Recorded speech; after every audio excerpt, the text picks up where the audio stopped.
Scott land سے آئے ہیں اور آتے ہی ہم نے ریکویسٹ کر کے ان سے ٹائم لیا. تو کیا وجہ تھی؟ مجھے پتا چلا کہ آپ کو اور جگہ سے بھی دعوتیں آ رہی تھی. میں نے زیادہ وقت اس دفعہ جو ہے نا وہ اسکاٹ لینڈ میں گزارا. ہمیں پتا چلا کہ وہاں پہ آپ کے ساتھ ایک انوکھا واقعہ پیش آیا ہے کسی ایونٹ کے دوران میں. میں انگلینڈ میں پڑھ رہا تھا مانچسٹر شہر میں. ہمارے ایک بہت پیارے بھائی عتیق صاحب زندہ پیر سرکار کی وہ مریدین میں سے ہیں. السلام علیکم ناظرین، آج ہمارے ساتھ موجود ہیں دوبارہ حافظ اعجاز چشتی صاحب جو کہ ابھی اسکاٹ لینڈ سے آئے ہیں اور آتے ہی ہم نے ریکویسٹ کر کے ان سے ٹائم لیا ہے. کیسے ہیں حافظ صاحب آپ؟ الحمدللہ. حافظ اعجاز صاحب مجھے یہ بتائیں کہ اسکاٹ لینڈ میں آپ کے ساتھ ایک واقعہ پیش آیا جس میں آپ کو بہت ہی اچھی داد ملی، جو کہ بہت کم دیکھنے میں ملتی ہے کہ کوئی اچھی داد دے. کیا داد ملی آپ کو وہاں پہ؟ جی ایسا ہے کہ وہاں ظاہر بہت سارے پیار کرنے والے دوست ہیں، جیسے سید سکرین شاہ صاحب ہیں، صوفی فیاض صاحب ہیں، عامر شہزاد بھائی ہیں، صوفی مطیب صاحب بڑی پیار کرنے والی شخصیت ہیں، فیصل مصطفیٰ بھائی ہیں. بہت ساری پیاری شخصیات وہاں پہ. جب بھی میں اسکاٹ لینڈ جاتا ہوں اسپیشلی تو میرے سے وہ بہت محبت کرتے ہیں. بلکہ اس وقت میں نے زیادہ وقت اسکاٹ لینڈ میں گزارا ہے. تو کیا وجہ تھی؟ مجھے پتا چلا کہ آپ کو اور جگہ سے بھی دعوتیں آ رہی تھی کہ جہاں پر نعت خوانی کے لیے آپ کو بلایا جا رہا تھا، لیکن آپ اسکاٹ لینڈ میں ہی زیادہ ٹائم جو ہے وہ رہے. جی بالکل ایسے ہی ہے. مجھے لنڈن سے بھی اور لیسٹر سے بھی اور 2-3 جگہوں سے مجھے انہوں نے میرے ساتھ کانٹیکٹ کیا کہ آپ ہمیں ٹائم دیں، یہاں پہ آئیں. لیکن سچی بات یہ ہے کہ وہاں جہاں میں رہا سید سکلین شاہ صاحب، پھر سادات گھرانہ ہے، حضور بابا برکت صاحب کا فیض وہاں پہ ماشاءاللہ دیکھا ہے میں نے، اور قبلہ صوفی فیاض صاحب اور باقی حضرات، عامر شہزاد بھائی. یہ اتنی محبت کرنے والی شخصیات ہیں کہ مجھے کہیں جانے کا موقع بھی نہیں ملا. مسلسل میں وہاں بزی رہا ہوں الحمدللہ. تو میں نے ان سے بات کی، میں نے کہا بھی جہاں میں ہوں میں بالکل ٹھیک ہوں، یہاں بھی میرا سسٹم بڑا بزی ہے. تو اللہ تعالیٰ کا بڑا کرم ہوا ہے اور میں نے زیادہ وقت اس دفعہ جو ہے نا وہ اسکاٹ لینڈ میں گزارا. اچھا حافظ صاحب، میں دوبارہ اپنے کویسچن کی طرف آتا ہوں. آپ نے ہمیں پتہ چلا کہ وہاں پہ آپ کے ساتھ ایک انوکھا واقعہ پیش آیا ہے کسی ایونٹ کے دوران میں کہ آپ پروگرام کر رہے تھے اور کسی نے کوئی داد دی ہے جو کہ میں اناؤنس نہیں کرنا چاہتا. آپ خود ہی بتائیں کہ وہ داد کیسے اور کیوں اور کیا ملی. جی ماشاءاللہ. میں انگلینڈ میں پڑھ رہا تھا مانچسٹر شہر میں. ہمارے ایک بہت پیارے بھائی عتیق صاحب زندہ پیر سرکار کی وہ مریدین میں سے ہیں. تو ان کے گھر ایک خوبصورت محفل تھی. ہمارے بہت پیارے دوست ہیں چودھری اعجاز ملی صاحب، انہوں نے ٹائم لیا اور وہاں محفل آرگنائز کی انہوں نے. اور وہاں پہ میں نے ایک کلام پڑھا، مدینے سے بلاوا آ رہا ہے. مدینے سے بلاوا آ رہا ہے. جی مجھے انہوں نے فرمائش کی کہ آپ نے اس کلام کو ضرور پڑھنا ہے. وہاں علی بھائی ہیں ہمارے بہت پیارے دوست ہیں، تو مجھے انہوں نے فرمائش کی کہ آپ نے کلاموں کی کوئی لسٹ مجھے دی کہ آپ نے یہ کلام پڑھنے وہاں پہ. تو وہاں پہ بہت خوبصورت محفل تھی زیر صدارت ہمارے وارثی صاحب لاہور سے، ان کی زیر صدارت بڑی خوبصورت محفل تھی. تو وہاں جو نصیر احمد سائی والی صاحب چیئرمین جو قیادت نعت مانچسٹر کے، وہ بھی تشریف فرما تھے، استاد صفدر صاحب بھی، باقی بھی گجر صاحب دوست احباب. تو وہاں میں کلام جب مجھے فرمائش کی کہ آپ نے اس کلام کو پڑھنا، تو میں نے وہ شعر پڑھا تو جو نصیر صاحب جو وہ اشک بار ہو گئے. تو انہوں نے کہا کہ قاری صاحب اس کو دوبارہ شعر کو پیش کیجیے گا.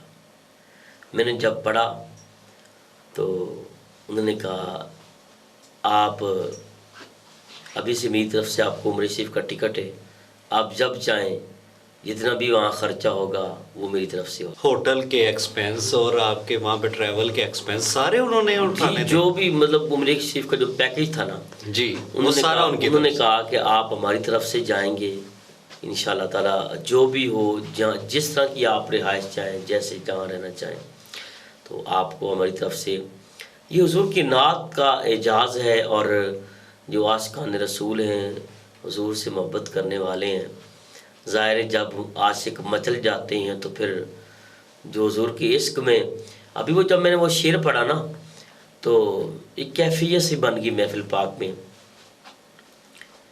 تو اللہ تعالیٰ نے بڑی کرم نوازی کی. پھر میں نے ایک اور کلام پڑھا تو اور بھی دوست وہاں پہ تشریف فرما تھے، تو مجھے انہوں نے کہا کہ آپ نجف اشرف مولا کائنات کی بارگاہ میں آپ ہماری طرف سے جائیں گے. تو جب میں نے کلام پڑھا وہاں پہ، زمانے کا سہارا ہے علی مولا، علی مولا سبھی کو سب سے پیارا ہے علی. سبحان اللہ. تو عاشق جو ہوتے ہیں ظاہر ان کی ایک اپنی ایک سماعت کا ایک اپنا ان کا ایک اپنا معیار ہوتا ہے، معیار اور اپنا انداز، اور عشق کا جو معیار ہوتا ہے نا وہ عاشق لوگ ہی جانتے ہیں کہ وہ کس عشق میں ڈوب کر وہ سماعت فرما رہے تھے. چونکہ نصیر احمد صاحب علیہ صاحب ایک بڑے عظیم انسان ہیں، بڑے ویلفیئر کا بھی ان کا بڑا ایک کام ہے، وہاں فلاحی کام بھی کرتے ہیں، اور یقین جانیں کہ اتنی محبت والی وہ شخصیت ہے. تو میں جب بھی مانچسٹر جاتا ہوں، قبلہ قاری جاوید اختر چشتی صاحب جو انٹرنیشنل نعت کے چیئرمین ہیں، محمد خوشتر صاحب ہیں، ہمارے سبتین بھائی قاری سبتین صاحب ہیں، اور استاد صدر صاحب ہیں، چودھری جاز ملی صاحب، بہت سارے پیار کرنے والے، اور میرے اسپیشلی جو میرے سے بہت محبت کرتے ہیں ہمارے پیارے بھائی چودھری رمضان شریف صاحب. وہ جب بھی میں جاتا ہوں اسپیشلی ان کا حکم ہوتا ہے میں ان کے پاس ٹھہرتا ہوں. اچھا حافظ صاحب، گفتگو تو جاری رہے گی، آپ ہمیں وہ کلام جو ہے ہمارے ناظرین کو اور سامعین کو سنائیں.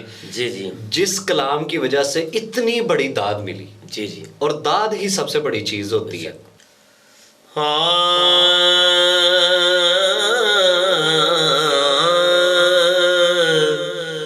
مدینے سے بلاوا رہا ہے،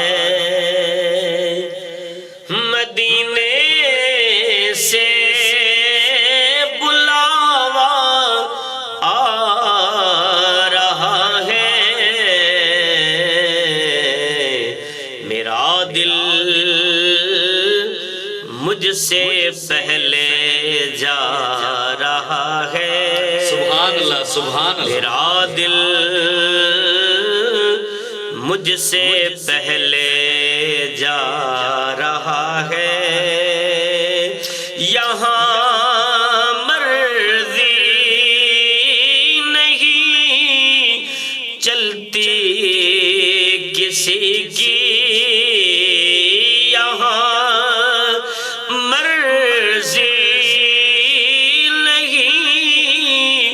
چلتی کسی کی، مدینے والا ہی بلوا رہا ہے. سبحان اللہ، سبحان اللہ. امیراں دی گل نہ غریباں دی گل، مدینے نو جانا نصیباں دی گل، مدینے والا ہی بلوا رہا ہے. سبحان اللہ، سبحان اللہ. اور یہ چکی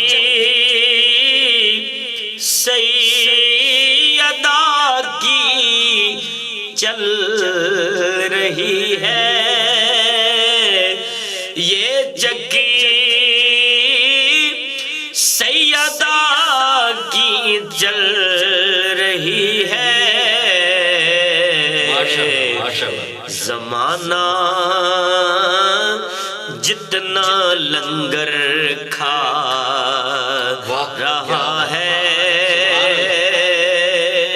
نواسوں کا وہ صدقہ بانٹتے ہیں، نواسوں کا وہ صدقہ بانٹتے ہیں، زمانہ ان کا صدقہ کھا رہا ہے. کیا بات ہے حافظ صاحب، کیا بات ہے. سبحان اللہ. حافظ صاحب بہت ہی خوبصورت کلام ہے، اور جیسا کہ ہم دیکھتے ہیں کہ کلام کے اندر کئی دفعہ کیفیت جاری ہو جاتی ہے. جی. تو بہت بڑی داد ملی ہے آپ کو، اور اس انسان کو بھی سلام ہے جس نے کلام میں سے ہی تحفہ ڈھونڈا اور وہ تحفہ آپ کو پیش کر. ہاں ماشاء اللہ. جی ناظرین، آپ نے جیسا کہ دیکھا ہمارے ساتھ آج موجود ہیں حافظ اعجاز چشتی. ان کے ساتھ اسکاٹ لینڈ میں ایک واقعہ پیش آیا. چونکہ نعت خواں ہیں، فنکار کے لیے سب سے بڑی، فنکار اور نعت خواں ان کے لیے سب سے بڑی جو چیز ہوتی ہے نا، وہ ہوتی ہے داد. جب آپ لوگ ان کی تعریف کرتے ہیں نا تو ان کا حوصلہ مزید بڑھ جاتا ہے. تو انہیں زیادہ سے زیادہ جو ہے وہ داد دیا کریں، سپورٹ کیا کریں. اور یہ کوئی بری بات نہیں ہے اگر آپ کو کسی چیز میں کمی نظر آ رہی ہو تو آپ انہیں جب بتائیں گے تو وہ ان میں بدلاؤ آئے گا، وہ اسے بدلنے کی کوشش کریں گے، تبدیل کر لیں گے. تو یہ اچھی چیز ہوتی ہے، آپ انہیں سپورٹ بھی کریں اور داد بھی دیا کریں. ہمارے چینل کو لائک کریں، سبسکرائب کریں اور شیئر کریں. اللہ حافظ.